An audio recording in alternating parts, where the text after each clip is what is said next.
So next we're going to talk about 1-06, which is our spinal mobilization protocol.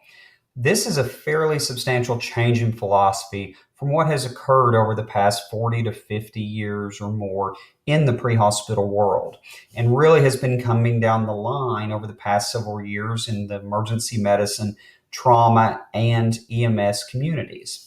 Now, the ideas behind it are several-fold, and I have a substantial presentation on why we do it, how we got to where we were, and how exactly we're changing. And that really goes beyond the scope of this kind of introductory video to this protocol. But in general, the idea is to reduce the use of long spine boards and inappropriate immobilization, as they restrict our ability to take care of patients and can actually do more harm than good. And the ideas with spinal motion restriction philosophy is we're still doing the same things that we've always done to protect the spine. We're just trying to do them better. And the evidence now shows that just allowing the patient to protect their spine, they can do a lot better job than any other person can, as long as they're awake and cooperative. Now, we're still using C-collars. We're still using long spine boards to assist with extrication. But if they're not needed for transport, the patient needs to be rolled off onto the cot. Now, this is a huge philosophical change, and it's got to go through all levels, from rescue squad to fire to EMS, and the communication has to be there amongst everybody. And then it will admittedly take some time to change. But moving on, let's talk about the actual protocol itself. First, obviously we talk about, again, just what spinal motion restriction is. I apologize. And kind of the philosophy of, again, selective spinal immobilization. And in general, this has come down the line from multiple national committees and organizations, including the American College of Surgeons Committee on Trauma, the National Association of EMS Physicians, and the American College of Emergency Physicians. Now, one thing that I will highlight here, and this is that this joint position statement published in the Journal of Pre-Hospital Care earlier this year in 2018. And this was basically all the above organizations coming together and providing a joint statement on what we need to be doing and why we need to be doing that based on our current level of evidence. And that position statement was used and is used in this guideline. So as far as the implementation of spinal motion or spinal mobilization in the field, this is a flow chart that I have modified slightly and borrowed from from a couple different agencies, including Denver's EMS agency. And essentially what this flow chart is, and you can see this kind of in the bottom line, is that more or less, if the patient is neurologically intact and they can comply and follow your commands, they do not need to be on a long spine board. And if we look at the flow chart, we'll start up here at the top. And so, essentially this is kind of our nexus criteria, if you will, at the top. And, does the patient have any spinal pain or tenderness? Does the patient have any neurologic deficits? Does the patient have any altered mental status or distracting injuries to where they cannot adequately tell you if they have neck pain? Now, if they pass those criteria and, the medic is comfortable with it, they do not need any specific spinal immobilization. No C-collar and definitely no long spine board. And that kind of takes you over here to the no spinal precautions. And we've been doing this for a few years and doing it relatively well.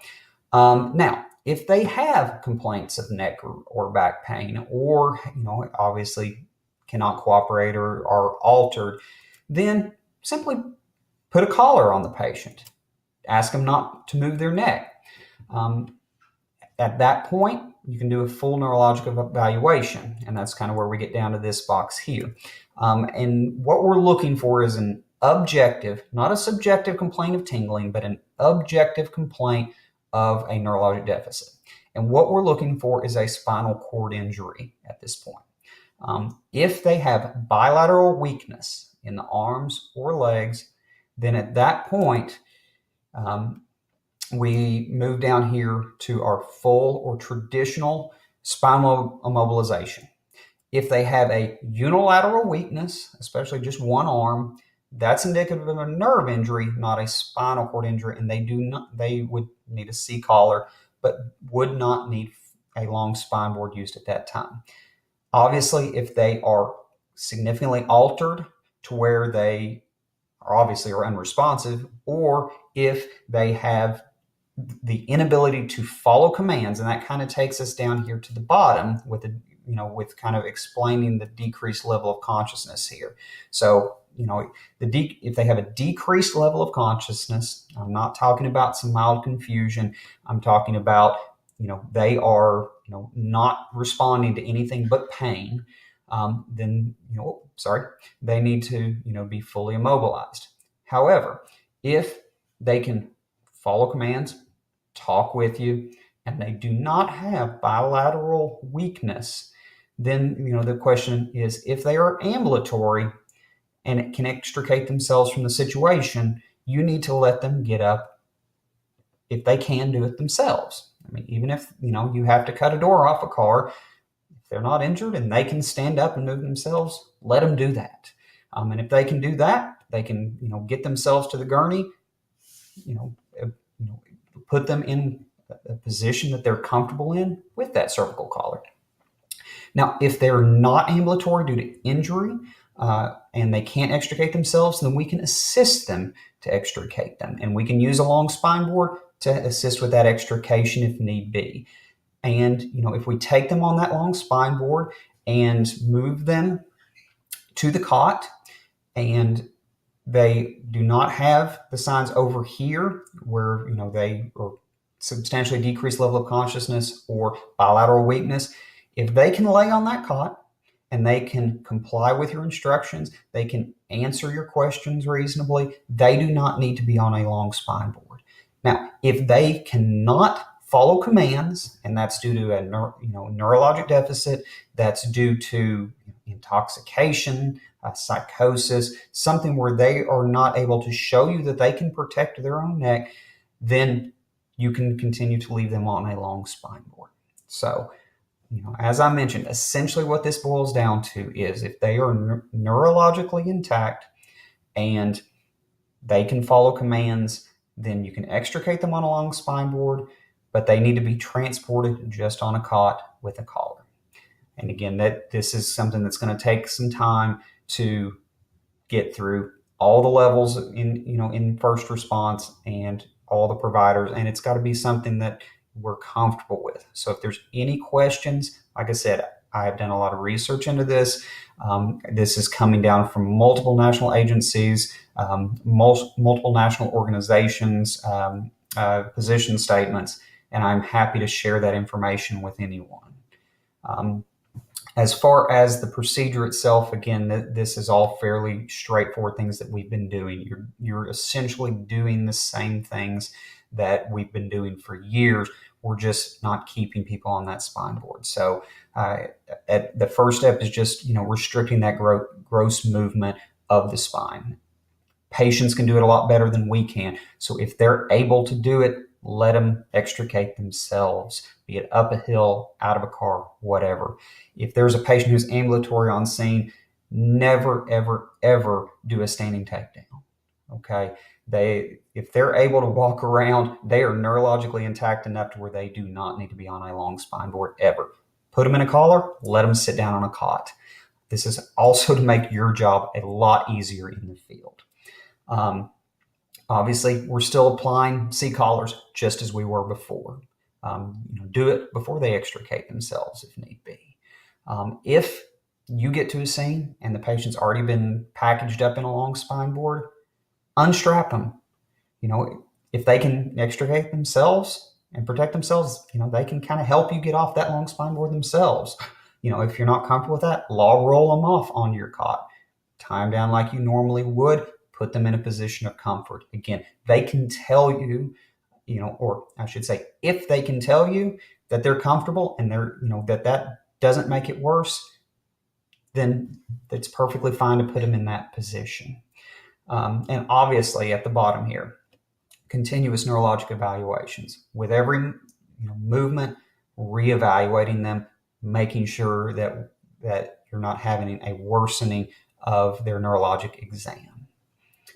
So, and again, it just kind of goes through, the removing them if they've already been packaged.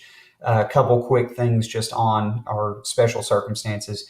A lot of this started, several years ago when the guidelines came out with nationally with penetrating trauma, and the idea initially was to not use long spine boards and full immobilization with penetrating trauma because it was delaying definitive care on scene.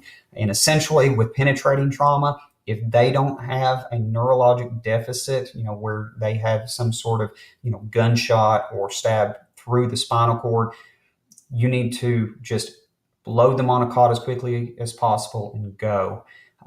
Pediatric wise, if they're in a car seat, you can keep them in that car seat. You can place a cervical collar and leave them in that car seat as long as it's not been damaged. Pregnant, obviously, if they're beyond 20 weeks, we don't want them compressing the venous return to the heart. So placing them in a left lateral decubitus position is preferred. Now, if they're on a long spine board, you need to put them up on something, be it a towel, a block, something to where you can rotate them at least 30 degrees to take the pressure off the vena cava.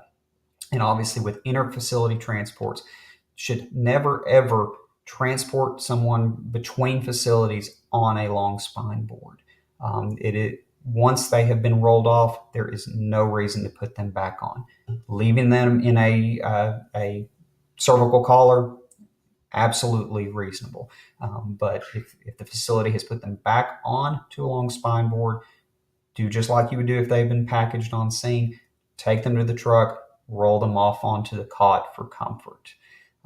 Again, I understand that this is a huge change in philosophy from where we have been in the past decades. But if there's any questions or concerns, please feel free to contact me, and I will try to provide you all the evidence that I've researched and provide you an explanation. But as always, thank you all for your time.